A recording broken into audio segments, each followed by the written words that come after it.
just want to thank all of you for remember that time I was like vamping and I said, thank you all for letting us come into your ear holes. Should that be No, I don't remember that. it was very early. Well, we got a tagline now. I know, right? And I was like, maybe I should bring that back because that was actually accidentally funny. I'm here for it.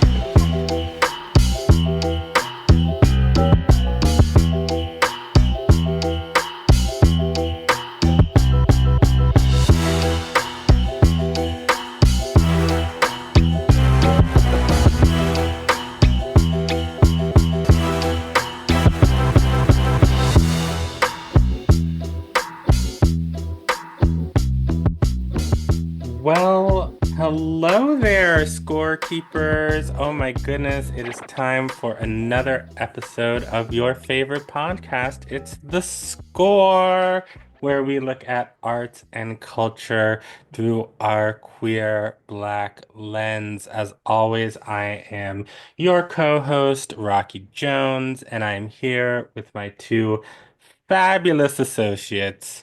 We have the incredible, the indomitable, the intelligent Dr. Lee Bynum. Hello, Dr. Lee Bynum. Hello, Governor. Oh my God. Just want to try something new out on you tossers, you geezers, you I was wankers. not expecting that. I'm international. Baby Gat. Baby Gat in the building.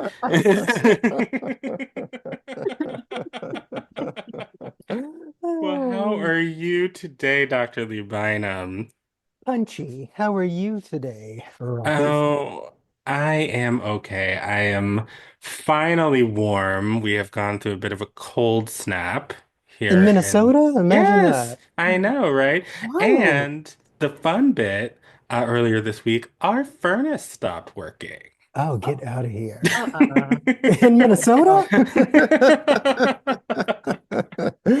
So we had to spend a very cold evening last Monday night, but fortunately it was a small and inexpensive fix the next day. Good. So thankful for that and that we didn't freeze to death, but it was a little bit of a panic. But you know what I'm talking about.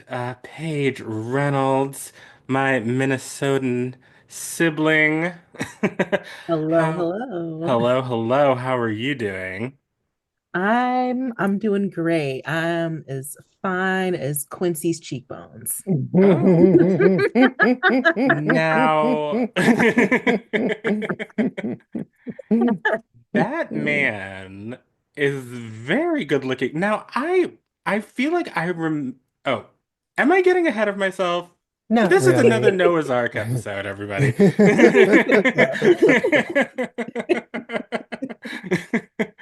Today we're going to be covering episodes 4, 5, and 6 of season 2. If you have not caught up, I highly suggest you go over to Paramount Plus or wherever you're watching. We have links in the show notes and check that out. But yeah, Keith Hamilton Cobb. hmm What hmm a I'm just, yeah. you know, What I a no, we might have to pay for that. So, I'm just saying. Now, well, I guess we're just getting straight into it. No Yeah, why not? preamble. No, who needs a preamble? Well, I was gonna mention the Black History Month. Oh, happy Black History Month, everybody. At the White House because I looked at the guest list and I was shocked. But you know what? The less Trump, the better. So I'll let's drink just to get that. into it. Let's just Yeah. get into it. So Keith Hamilton Cobb, Lee, and or Page. I recognize his name, and I know I have seen him in places, but where is he from? Where is he famous from? All My Children was where, and Oh. at the Oh, time he had these beautiful long locks. and he played opposite. Oh God, I can't remember what her name is because this really was a minute ago. Like I think it might have been like in the 90s. Um, Okay. but that's the place where I immediately knew him from because it was an interracial relationship on the soap. So even though it was the 90s, it was like, oh, wow, yeah. So that's kind of like where it emerged. And if I'm remembering, it may have been a an interracial relationship with a Latina actress. And it's so funny because like living in New York, like that's kind of not an interracial relationship. It's just kind of a thing that everybody does. But that was like the source of his, notoriety before, and he would appear, in states of undress on like those soap opera digest covers. So I do remember him from my pubescent years, but I don't know where else he's been other than All My Children and in Noah's Bed. Okay, well, he needs to come back because that man. I'm Definitely sure good. even though 20 years has gone by, he still looks just fine. I'm sure black don't crack. Yeah. Whew, my goodness. And it's just like you look at him and look at Wade and look at him and look at Wade and no shade. But I'm just like, this doesn't The seem like a competition to me. the only question is why is everybody wasting their time with Noah? Well, This stretch of episodes reminded me what I don't like about Noah, like the Yep. complete refusal to be accountable for any of his actions at any point. Even when we see them in flashback, he doesn't hmm. remember doing and saying things. Noah really gets on my damn nerves. And Wade did read him to filth. To filth, and he To absolutely filth. deserved it. He absolutely deserved 1000%. it. Absolutely. Somebody Nobody's just needs acting Absolutely. all to read helpless Wade. and doughy-eyed and just, oh, I did it. Oh, but Noah, Noah, we're all sir. grown. We're all grown. And that's the thing that just drives me crazy. It's like he acts like he's 17 in every Right. situation, and like, I didn't know. I didn't know that sleeping with someone else would make you upset and not want to talk to me and give me advice and fix my life for me. Like, what are you serious? And the messiness of still having feelings for Wade, but sleeping with a person who's in his friend circle. Hmm. Like that to me is just like, come on, Noah. Like, even at age 20, whatever, we all know that's scandalous behavior. It's the Hmm. literal definition of stunts and shows. Can you Hmm. not do that? So then when you decide that you want to take, the high route and sort of peer down your nose at everybody else's decision making, maybe you actually will have a little bit of space to do that because you yourself are not the mess. But When unfortunately, he is. he is, and you know what? Even when we started just with episode four, Hmm. so 4 through 6, episode 4 starts with Noah and Brandy getting lunch, and she already had me looking at her sideways, which I just proved to be right. But even in the beginning, with just interactions with Baby Cat, and I I, I could see like, oh, this is going to be a challenge to Noah's boundaries. Noah don't know how to set boundaries for his life, and then gets into some ridiculous shit. So I said, this is going to be a challenge. This man acts like a child, but then turns out he is gay and he also likes Noah. Of course. Which I'm just like, oh, okay, so he's really gonna struggle with boundaries. Okay. Okay. Um, baby cat.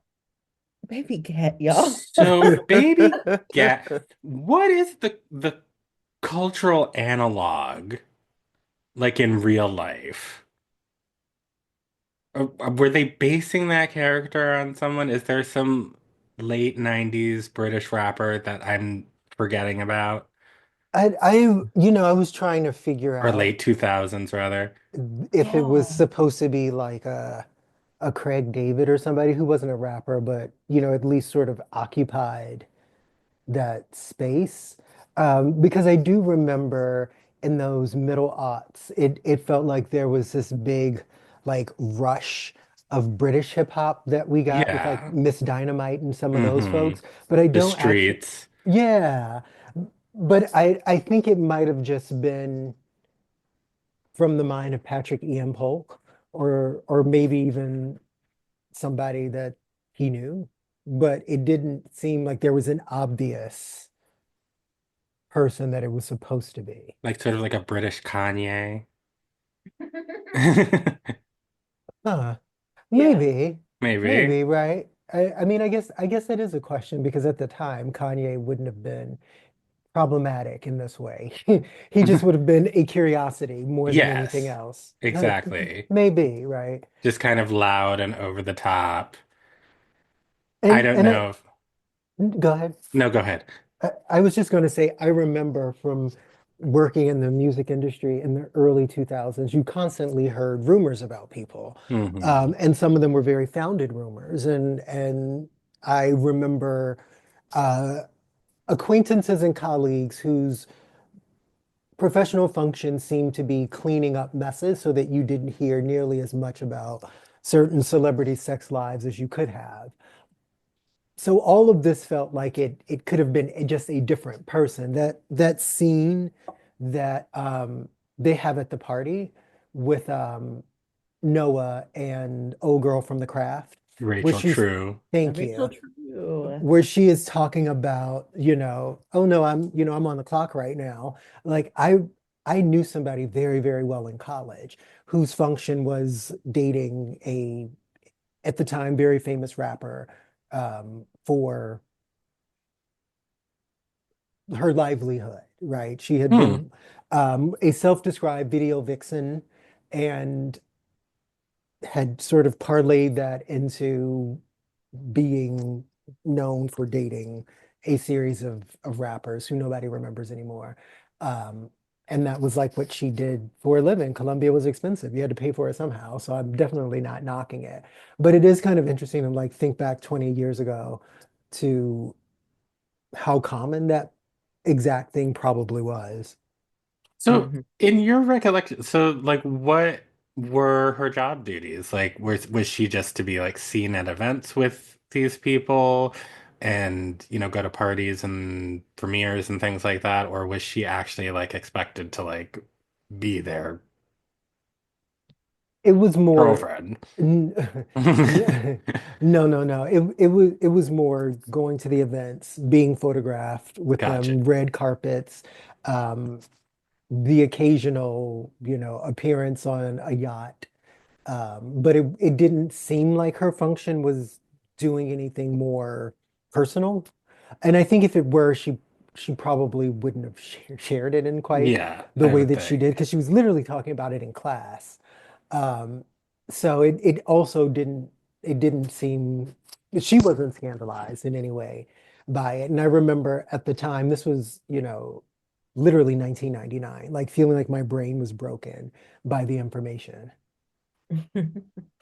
And now I feel like it's kind of a story we've heard multiple times. Like Hmm. it's Hmm. been repeated as rumors about celebrities, it's been repeated in shows, in movies, like Noah's Ark and otherwise. So even just seeing it be a repeated story like that in media, I've always been like, this, I know there's truth behind it. Oh, I'm Even if I Hmm. don't sure. know any specific names, or it wasn't confirmed for anybody, like this is clearly a real thing. Right. Yeah. Yes. Oh, 100%. And, speaking of Kanye, I wonder about that naked lady he's always Uh, got Didn't with he get him these divorced days. I think so, and or apparently broke they up didn't or sign a whatever? prenup. That's what I read. So, I don't Interesting. know. Yeah, Interesting. that one's a head scratcher, right? Like you just have to hope she's in on it.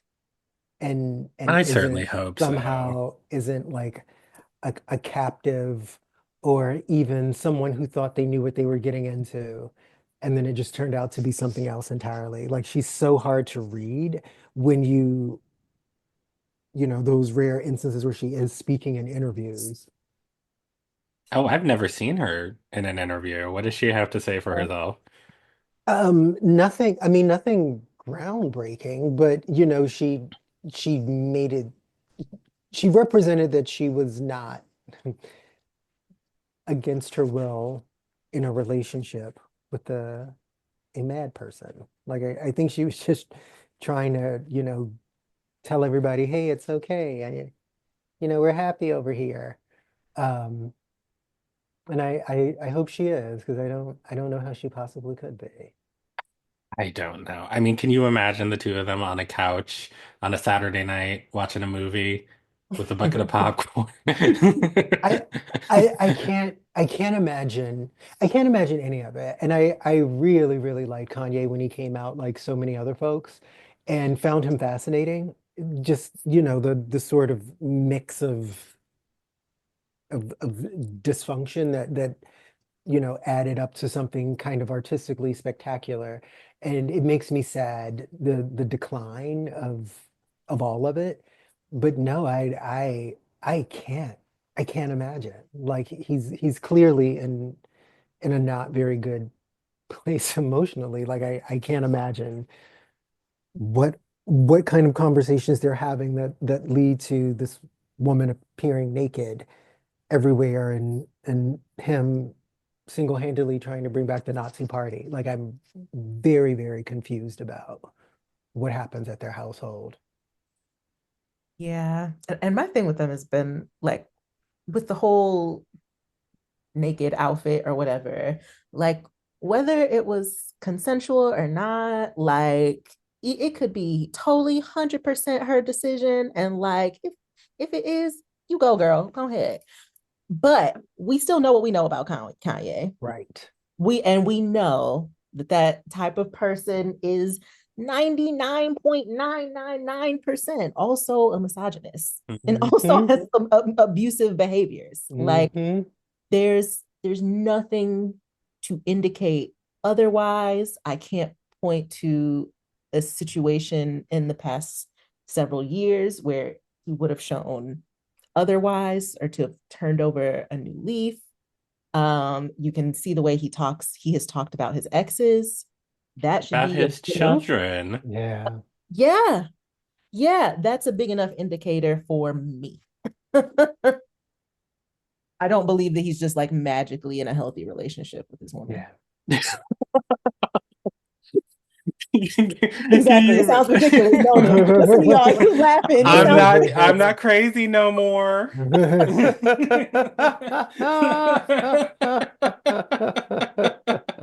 I am delivered.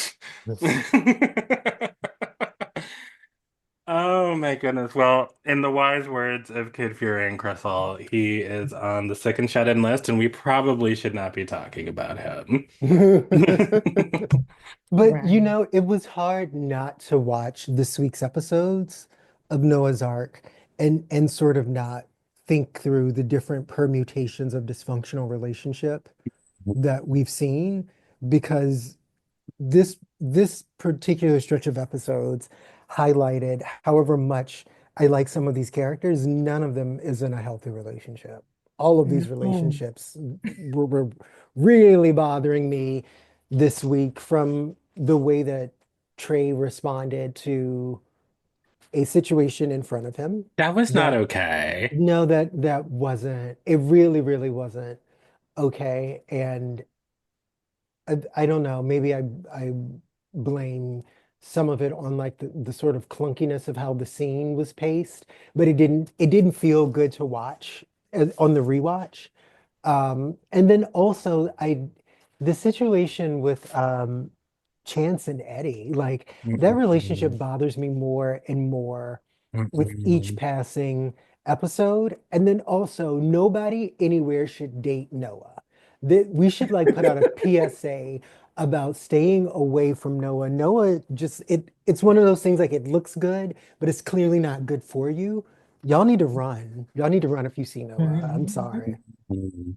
Like, Mhm. it's crazy that the healthiest relationship is Ricky and Janito. Oh my God, you're right. Like, that's crazy. How did we get here? Like, all they did was there was a mistext where they said they love each other, and other than that, they're eating strawberries and whipped cream in bed. And Ricky is Wow. standing up for Alex. Hmm. Like, I Yeah. take back everything I said about Ricky. I'm so sorry. You know what? With the whole guy reveal, one of the first when Ricky came to the house and Guy tried to threaten him like, hey, don't, I see what you're trying to do, don't mess things up. I immediately thought to myself, Ricky has really been on the up lately, and Hmm. Ricky never actually seemed to play about his friends. And I think Mm-mm. Guy has finally got the wrong one Yeah. Mm-hmm. at the right time. Yeah, he 100% did. I was like, Ricky's not gonna let that go. But shout out to his character development. Shout, like, Absolutely.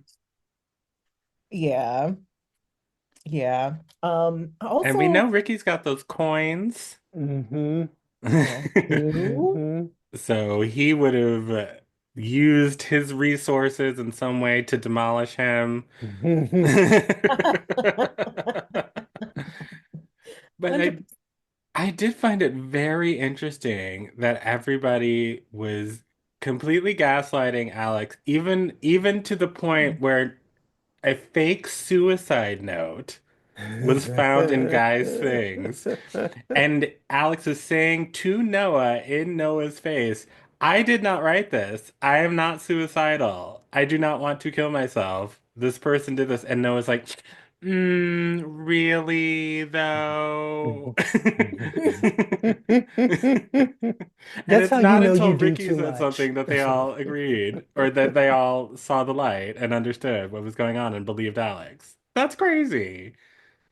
Yeah, and the fact that the seeing his wife at the flower shop and her thinking that I is still in South Africa, that should have Yeah, raised that was wild. alarms on everybody. Mm. But it was still just like, like if I found out that news, that would have been it. That would have been it, Oh, the group chat would have exploded. Absolutely. Like we write it dawn. What are you talking about? Do either of you have an Alex in your life? A friend who is consistently overreacting to things, whether it's their life or other people's? Well, if I Mm. guess I don't, I guess that means I'm the Alex.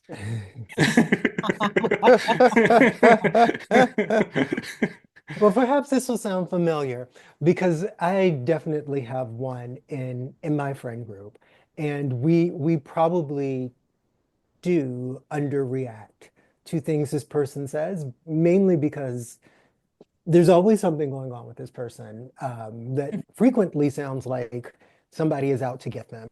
And in my experience, very few of these instances has anyone actually been out to get this person. So I at least understood some of where the friends were coming from because it's like, Alex, you do a whole lot, and I can understand why everybody isn't going to rush to respond. But then the thing that got me when Ricky went to go talk to Trey, I don't know why that wasn't an immediate wake up call because out of all the people in their group, I feel like Ricky is the least likely one to do something like that. So to me, that would have jarred me out of thinking, all right, Alex is just over here being Alex. That would have been the moment that I would have been like, oh, all right, Mhm. Not the let me see fake what's going suicide on. note? The fact that they didn't respond to that said something to me about I Alex. guess.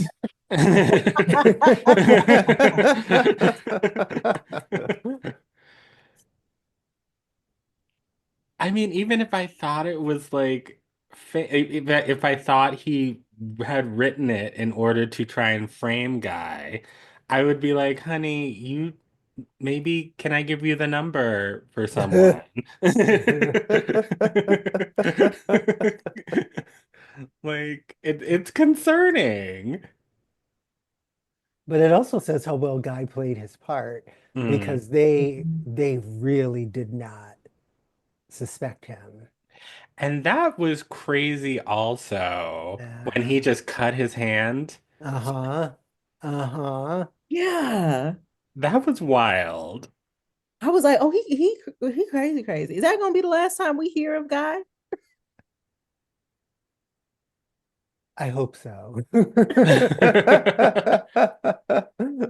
But I think it's also just crazy of Trey to like I don't know what Yeah. Alex's background or the things that we see or that he's done, when we're not watching as if this is a real person. But if there are incidents beforehand of physical violence, but the way that Trey just immediately went to, oh, you cut his hand with a knife, which first of all, how would he even do that? But second of all, like you this person says that I cut them with a knife and you are my partner of however many years and you immediately take his side, think I'm capable of this level of physical violence and kick me out of the house. That's wild to me. Yeah, we would have had a conversation. No, it wouldn't have just been like, oh, how can I make this up to you? Ooh, like, let's go have sex. No. Mm-mm. No, no, let's go to the marriage counselor. 100%. 100%. I'm like, if you okay, no, knowing that I'm like, I can be a little out there and exaggerate things is one thing. But if you think I would slice and dice somebody, that's that's a whole nother level In our of home, in our mistrust. kitchen, like right before I'm about to take you out on a date. Like, Yeah. what is my motive also? So clearly I'm just a psychopath, according to you. I don't know. I think that's what Trey thinks. And I would love to see the two of them address that dynamic. Hmm. Absolutely. We'll see if it actually happens. You know what other dynamic I think might need to be addressed? Mm. The one of Chance Mm. being a father and maybe needing to learn some more skills on communicating with children. Um, yeah, I want to know what y'all thought about grounding a 5-year-old. I just does that even work? Do they even understand that? I don't know. I mean, Lee, I feel like you have more experience with young children than I do. It works and it needed to happen. I think Lil Keisha is out of control. Yes. And I think somebody needs to do Kenya. something, whatever. That that little girl is doing way too much for my liking. And I don't know. I think Chance needs to just cut his losses and let Eddie and them be and do whatever they're doing alone. I do not I don't understand. It does not I don't like it. And I don't like how Eddie came back blaming people for things that were clearly not Chance's fault. I think I react to the two of them very viscerally as a middle-aged man in a long-term relationship and a marriage. And it is like Eddie is allergic to supporting Chance. Yeah. No, I agree with that. And I also think that Chance is not he doesn't really feel inclined towards children, which No. is neither here nor there, right? But then it means maybe you don't need to be with somebody with kids.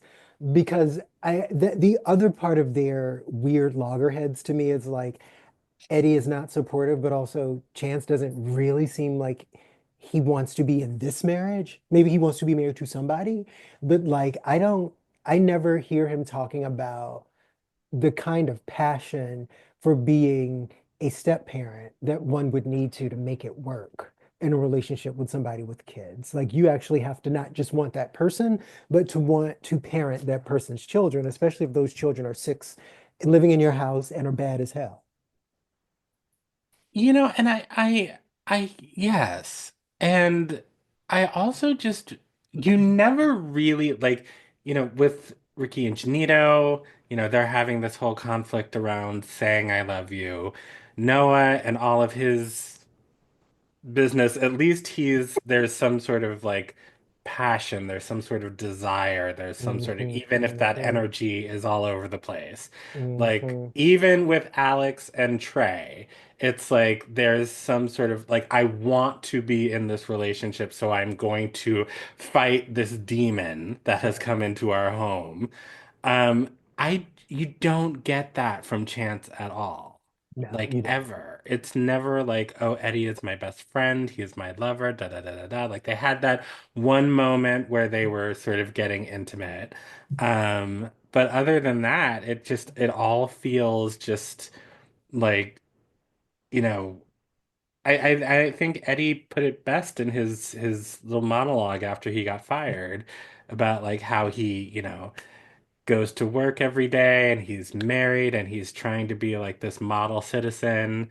Um, and he still, is getting fired for, his sexuality and he's still facing discrimination and homophobia but he's doing everything right. And I think that's kind of their thing. Like, oh, Oh, absolutely. we just want to do everything right and heteronormatively so that like we are safe and we, can live in this house and we can raise this child and we can just be like normal everyday, people when it's just like, well, that's no fun. And I think that that's part of what it is about that relationship that I find so challenging. It is that sort of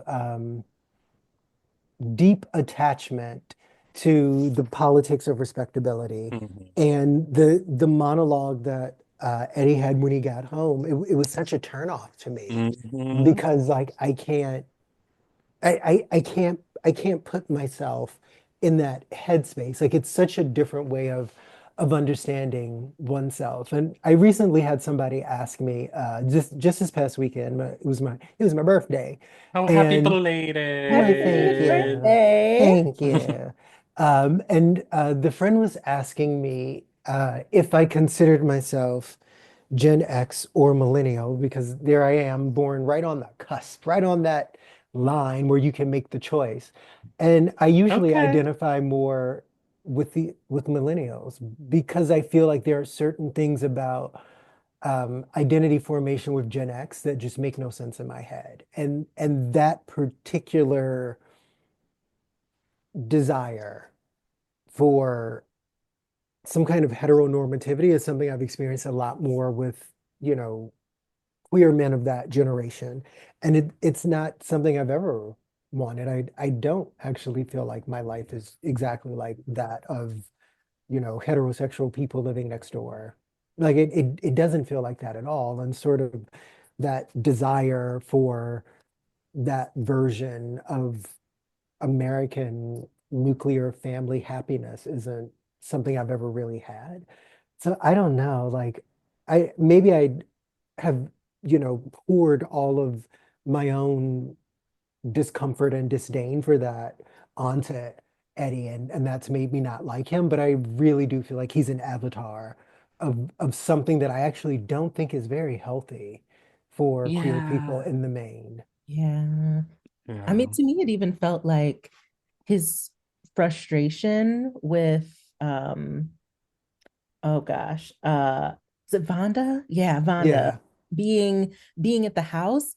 It to me, it didn't seem like a this is encroaching on our home and privacy kind of thing. It was his annoyance with having to deal with the realities of being gay or being in community with other gay people and what happens when like our lives fall apart and we have to support each other. And I feel like he was more annoyed with that like heteronormative veil being shattered I think you're exactly than right, I he think, Paige. oh, actually was with the absolutely. film. Yeah. Yeah, that's what was bothering him. And Yeah, so it wasn't like, oh my God, she's encroaching on my space. It's like, oh my God, what are the straight people going to think when they Mm-hmm. find out about this? Mm-hmm. yep, which I just had no time for. I had no Mhm. time for at all. Like, you can be annoyed with this lady or like just not like her personality, but this is clearly a tough moment. And you could at the very least support your husband who Yeah, wants to Mhm. help her. yeah, Like, come on, man. Like, acting straight is not gonna guarantee you safety. Maybe now you understand that. right. Oh, And I feel like if Eddie were a person and he were here in this conversation, he would argue, well, I did ultimately support Chance. I did ultimately agree with him grounding Kenya. I did ultimately let her stay in the house, and then look what happened. And it's like, no, no, but you didn't, though. Right. You didn't. You didn't support. You made sure everybody knew exactly how you were feeling about the situation, and it's childish, in my opinion. Oh, completely. It completely is. And I feel like maybe if this were a different format of a television show, they could dig into it a little bit Hmm. more and we could get to some of these places because, I think we've talked about this before. Most of the significant others on the show, including Wade, lack all interiority. We Hmm. just never know what they think. We never know what's informing the decision making. So they come off as either like Junito, just absolutely lovely humans with no flaws whatsoever, or they come off like Eddie, a complete disaster who you wonder why is this waste of human molecules existing, right? So it's the challenge, I think, of having a cast this big on a show this short when you only Hmm. have 22 minutes to kind of, wring some truth out of your characters. It's hard to do when there are this many of them. But I don't know. I would actually love to get a little bit more of of Eddie before we do. So I will give a mm, non-spoiler spoiler. In the movie, which takes place after season two, Eddie and Chance actually have a storyline that gives Eddie that it goes back and explores some of these issues and you get into Eddie's head a little bit. And I just wish that it had happened like 16 episodes before when Hmm. I was most curious about, frankly, what Chance saw in him. I feel like Chance is a very good catch. He's handsome and funny and smart, can't really dance, but like that's not that big of an issue. But yeah, he's got a great job. He's a professor. He seems very organized. He seems very compassionate. Hmm. yeah. And it's just, I mean, when I think about like Eddie's mindset, I use the word childish, and I feel like I mean it because, when I was a kid, my parents divorced when I was 4. So, I never really had sort of like that nuclear American family ideal or whatever. And you grow up and you're watching TV and you see all these like sitcom families, or you go to school and you see all the people with their parents still together, and like, they don't have to like go to their dad's house on the weekend, and all of the rigmarole that comes with being a divorced kid with, your parents have so I think like, growing up and then sort of realizing as I'm growing up that I'm queer, like, there were times when I just sort of like fantasized about like, oh, like, I just want to like settle down and just sort of have like a normal life with like a spouse and 2.3 kids and the picket fence and like yada yada yada, just because like that seemed like the thing that you were supposed to have. But it's the sort of thing that I think by design and by necessity, most of us outgrow. Mm, Um, like just going into the world and you're in your black queer body, like you just can't. And Yeah. also, it's not fun. It's just not sort of this like, heteronormativity. It's a prison, right? So Yes. I don't know. It just made me sad. The whole thing just made me sad. Well, I think it was also it was a sadder moment, right? Or a moment where I think there were a lot of things still in question. It was pre-same-sex marriage, for instance, right? And the number of things that I can remember still being in question in our society that, I guess before a month and a half ago, it feels like we had actually reckoned with a lot of it. Now it's becoming apparent that we still need to really process a lot of these things. But like I feel like I've been eager for us to get to this episode for a while because it covers so many uh, topics that I think were germane to Black gay life at the time, from the incident that happens at the end of uh, episode 6 to um, just like the silliness of whether or not Trey is cheating with the guy and sort of how everybody is reacting to that. They captured something about the moment that felt like there were so many things that were just uncertain about the era. People, it was still an era where people were coming out. So half the time you couldn't even tell if somebody was queer or not because either they weren't out or they weren't out to you, or they were, existing in a space where it felt like they were giving cues that maybe they were or they were not. And I'd like Or that they this were just freshly out and just like freshly out. like a little baby calf trying to Yep. stand up. Or they were just a foreigner and all of the cues were just off because the cues were off. Mhm. Which is I remember, being in my early 20s and friends trying to guess, gay or European constantly. Mhm. And I'm like, well, you could just ask. But even then, just asking wouldn't always get you to the answer that you wanted. So at any rate, I appreciated being brought back to that moment, as problematic as it felt to rewatch some of it and to know that we might be dipping back into a couple of those issues again. Oh, you're right. I don't want to. I mean, don't get me wrong. The 2000s were fun Sometimes, yeah. sometimes, but there were some things that, I definitely would not take back. Some conversations that I have with people that I love very much that were hella problematic. Mm-hmm. That I just, Mm-hmm. oh, the frustration. Because when was Lawrence versus Texas?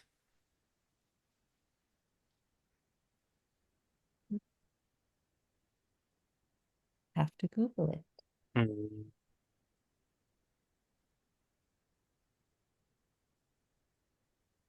2003. Okay. So yeah, I mean, you think about it, like, this anti-sodomy laws Mm-hmm. weren't Yep. overturned until 2003. Mm-hmm. So like we are in the dawn of the age of gay Aquarius, I guess. I don't know. Aquarius. There we go. That's Oh, there the you go. I mean, that brings me back to something that I'm forgetting her name now, Miss Movie Exec. Something Brandy. that she was saying, and that kind of got repeated. Yeah, Brandy. Got repeated by other people too about like, oh, like we have to be gay friendly in a Mhm. time like this. And yeah, I guess I maybe was a little surprised that that was the tone at that time. Like I didn't know that we were that far along. So I'm wondering how you all remembered it, if you think that that feels true, that just like folks had to appear friendly towards gay folks. Oh, absolutely. Absolutely. It was Okay. very like trendy. Matt. Yeah. Okay. Okay. And I think it's very similar to the years post George Floyd immediately put like where Hmm. it's just, you put up your Black Lives Matter lawn sign and even if you're gonna go into a voting booth and, vote against, you know, the people that you purport to support, um, I think it was giving very much that in like the mid to late 2000s. Like, oh, gay is cool. Like, I don't know. Are you all watching the new season of Love is Blind, the one in Minneapolis? No. So there's this one couple and like the girl is like the guy had like has expressed that like he's very religious, he goes to church every Sunday and he grew up in a very very Christian home and so he those are sort of his values and she's like, well, that kind of concerns me because I feel like so often the church has really rigid stance against homosexuality, and my sister is a lesbian, and she is my best friend, and she always has been and always will be. So anybody that I'm with, is going to have to love and accept her. And so, like, how are you, like, with the LGBTQ plus community? And he literally goes, "Oh, I do not have a problem with those types of people." Hmm. Some of my friends belong to that community. And she was like, "Well, would you like go to Pride with me?" And he was like, "I would love to go to Pride and spend some time with those people." And it was like, girl. And it's just giving very much that to me. It it made me think about a contemporaneous episode of The Office, which is such a wildly problematic show when you try to rewind 20 years and make any sense of it. But the episode was called Gay Witch Hunt. And it was when Michael Scott, the character that was played by Steve Carell, was trying to demonstrate to the staff that there was nothing wrong with being gay by going out of his way to be extra nice to the one gay person on staff, which you can imagine if you've ever seen the show. He did the complete opposite of it. Mhm. And the show, of course, the episode ends with the character played by, oh God, what is his name? The tall guy married to Emily Oh, Blunt. Jim. Thank you. Yes, he gives Dwight a metal detector and telling him it's a gaydar.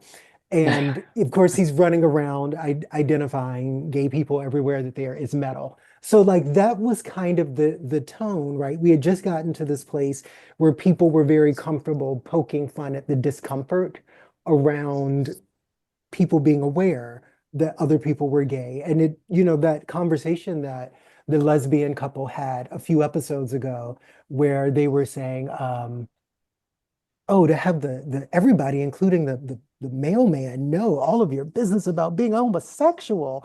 Like it did feel like it was that kind of thing happening in the mid 90s. I'm sorry, in the mid 2000s still. So it's kind of shocking that we made it anywhere from there when nobody had any kind of real peace about it, even if you weren't, I don't know, I guess it wasn't like quite as bad as being, the person who had to single-handedly integrate an all-white neighborhood in the 50s or 60s, but like it did feel like the hyper visibility was all around you at all times. Yeah. I remember having to sort of like these people who are very sort of performatively accepting, right? Like, oh, we don't Mm, care who you are. Like, oh, you're like so fun and funny and like, oh, your fashions are so fabulous. And I'd be like, okay, yes, all of these things are true. But I also am like attracted to men and I would like to act on that at some point. And that's when it would become like the actual gay part of being gay. Hmm. would be a problem for folks that people wouldn't understand. But it was just like the sort of the aesthetics gayness. Like, oh, that's fun for a lot of straight people, not for Yeah. everyone. But Hmm. it just that would be really disheartening at times. I remember. Yeah.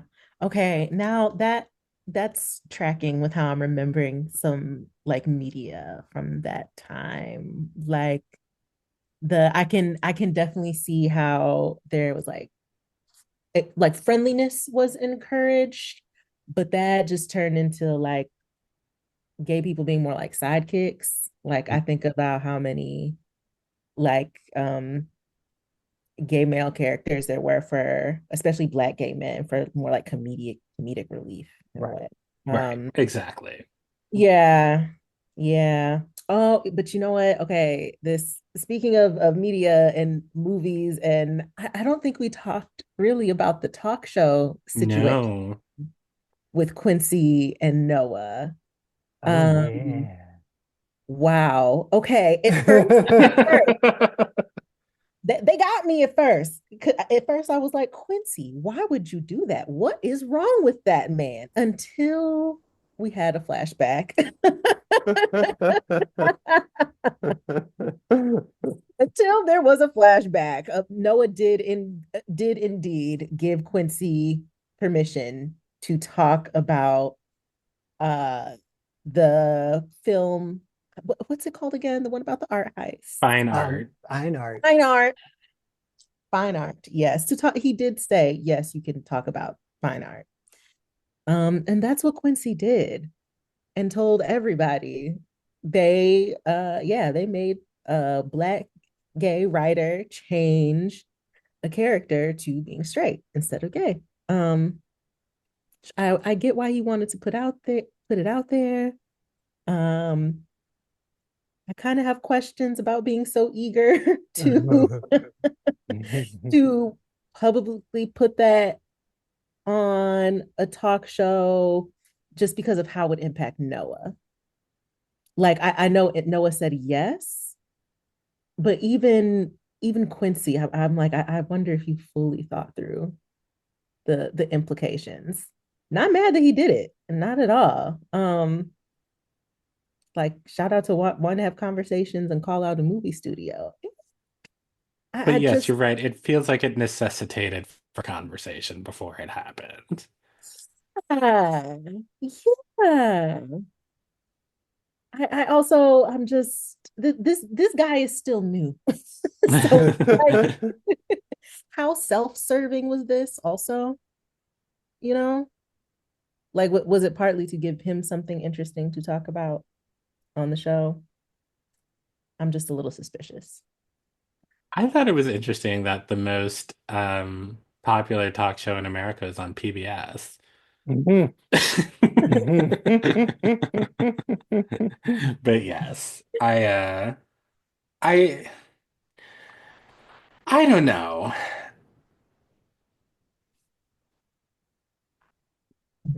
That whole thing I just thought was I thought it was strange.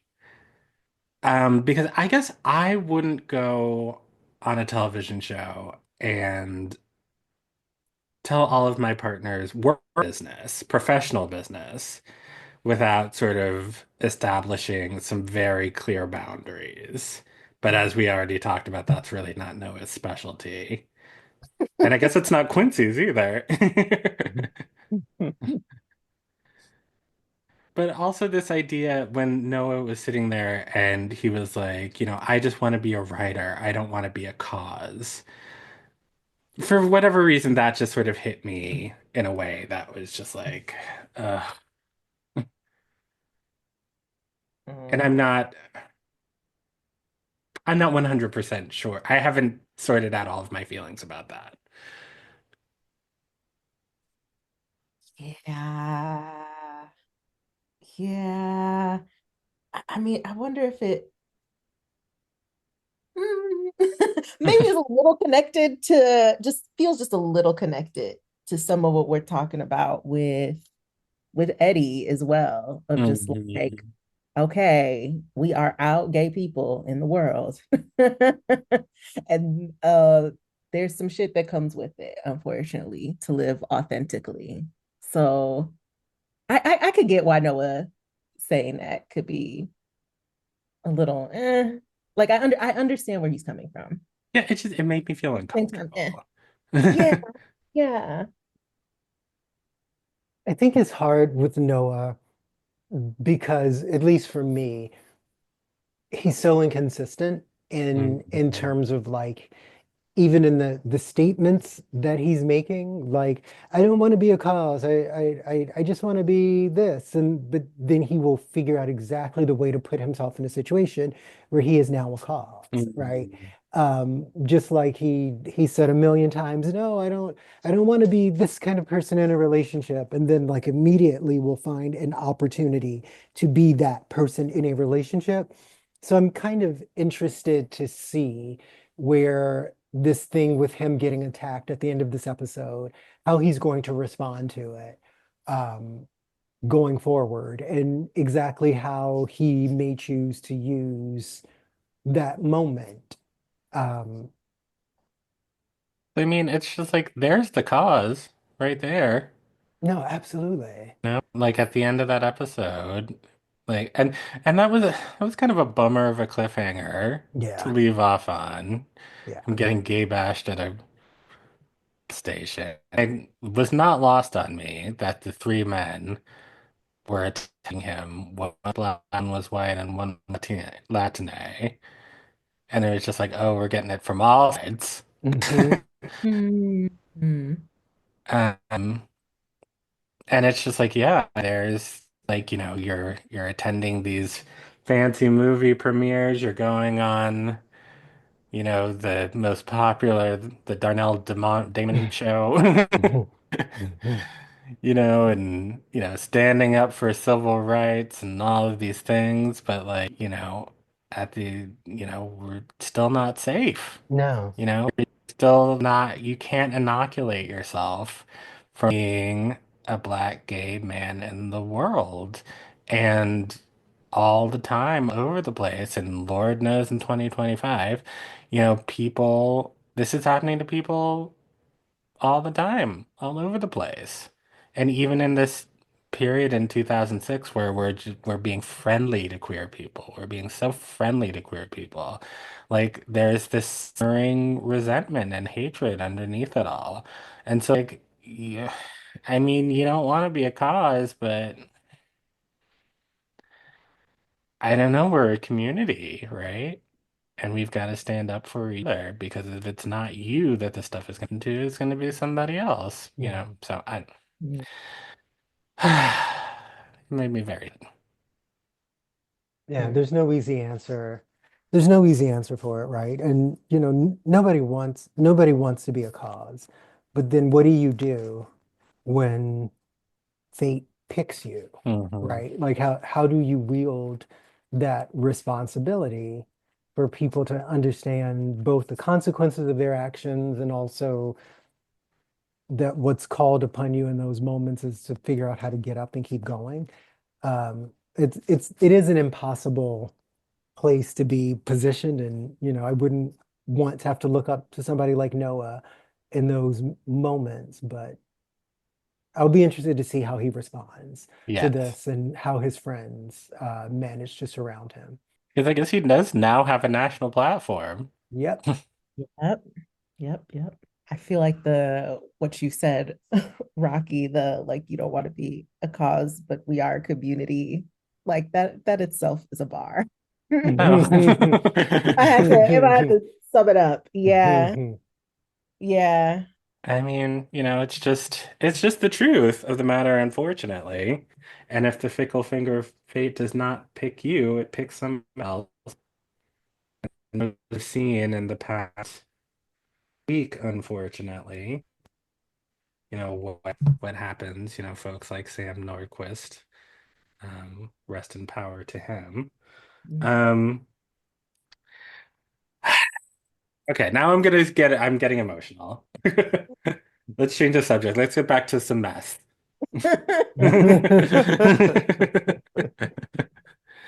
And the Uh, mess is Noah. And let's talk about that conversation he had with Wade. oh, oh Girl, gosh, he needs to leave Wade alone. Yeah. leave Wade Leave that man alone. alone. I mean, one of them needs to raise their standards and move on. I don't know who it's supposed to be, but that relationship, it is so dysfunctional. It's it's crazy to me. I don't understand. And like I feel like there was the one where they went to go see guy's fiance, Oh, girlfriend, yeah, wife, yeah. whatever. And he gets out of the car and he's got the flowers and or Wade gets out of the car and he has flowers and his boyfriend is there and they have like a nice moment. By the time you get to like the last episode and like Noah is in his house again and the boyfriend comes home, and you just know he and Wade had a conversation after Noah left. Like, why is that bitch in my house again? What do you have to discuss? Oh, you all are friends now? What's going on? Like, The look on his face said it all. seriously, he was not having it, and I don't blame Yeah. him. Oh, Noah is just he's I mean, talking about Eddie childish, Noah is a child. I'm sorry, he's a child. He's just a child. Totally. yeah. It's so annoying to watch. Noah is the new Ray.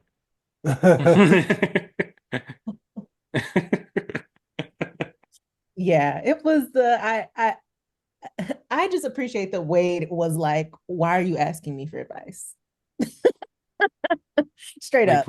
we are Why? not friends.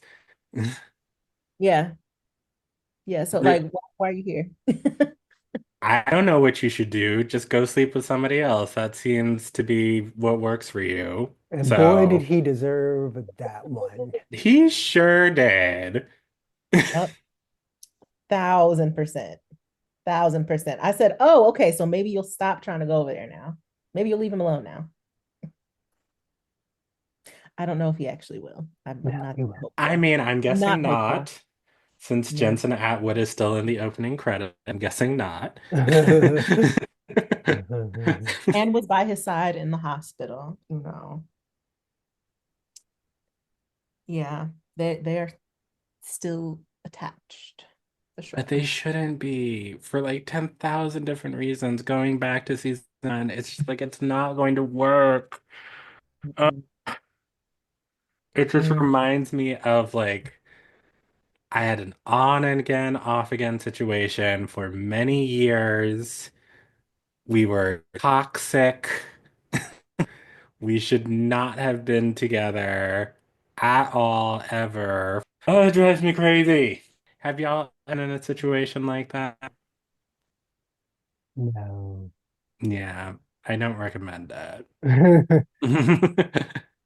don't No. recommend Yeah, I have not, and I hope I never am. it. It just speaks to immaturity. Because like eventually you just sort of have to like grow up and be like, I can't do this anymore. And it's just Yeah. it's so willing to do it. And then like going after like dating baby gat this business with Quincy, the bouncer at the sex club. Like, no make choices. The thing I always wonder about Noah is whose fault is it that he is as messy as it is? Because I feel like on some level, he's got these friends who don't seem like they ever keep him accountable either. I mean, I guess they call him on his shit, but like it doesn't ever seem like it does anything. Like, I don't know. I think Noah needs a handler. Like maybe a new friend, a new strong friend who can smack a little bit of sense into him because I think everybody needs that, right? And it doesn't help him that all of his friends are always like, no, but that's all they do. They just kind of say his name like that. And then they still allow him to do whatever stupid thing he's going to do. I think he needs an intervention. Yes, I Absolutely. wholeheartedly agree. Because when do they hold him accountable? I don't remember any instance of them holding him accountable.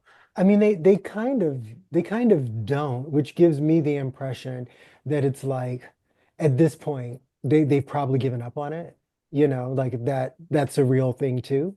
But somebody needs to be there to kind of shake their head in dismay at him or something. Like there is more than can be done because right now Noah is terrorizing the good black men of Southern California with his antics, and I would really like somebody to stop him. Well, he did get, wall up there at the end, so maybe that will knock some sense into him. I guess we'll see. But I think we should probably leave it here for now. We left on a very, very tense cliffhanger, so we will see what happens in the later or in the last two episodes of the season. I cannot wait to see what happens. So excited. Um, but before we go, how do you all feel about a little moment of pure black joy? I'll allow it. Okay. I think we need Let's see. All right. Well, we will be right back after this.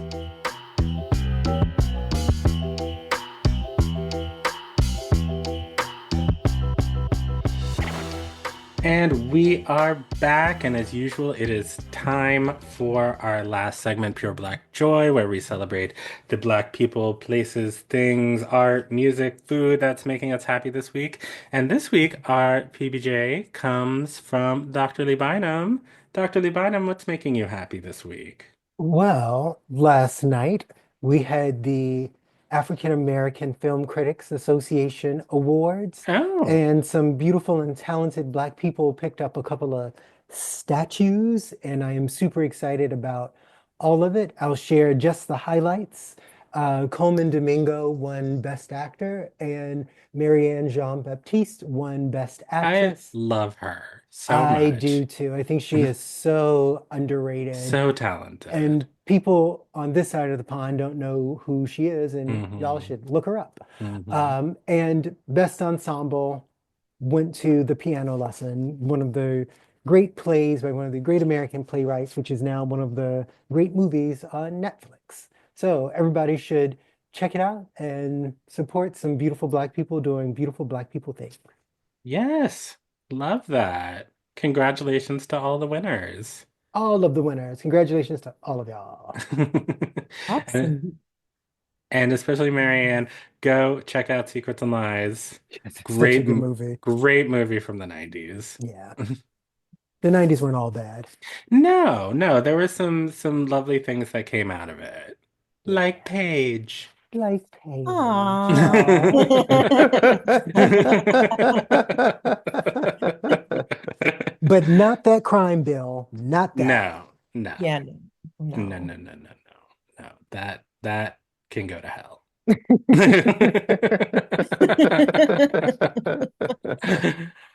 Well, I think that's going to do it for us today. I just want to thank all of you for remember that time I was like vamping and I said, thank you all for letting us come into your ear holes. Should that be No, I don't remember that. it was very early.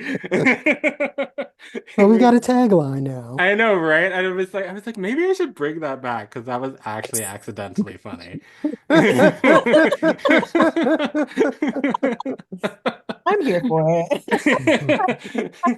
So thank you for letting us come into your ear holes. If you want to support us, you can leave us a review. 5 stars and some words would be lovely. And of course, tell your friends about the show if you are into supporting Black people, trans people, Black trans people, Black queer people, Black gay people, now would be a great time to do so. And we are wonderful folks to support, and we could really use your support. And you can follow us on Instagram and Blue Sky at the Score Pod, and you can follow us all individually, and all of our handles are in the show notes. What am I missing? Any words of wisdom before we go, y'all? No, I think we've done enough. Okay, our job here is done. You figure it out on your own.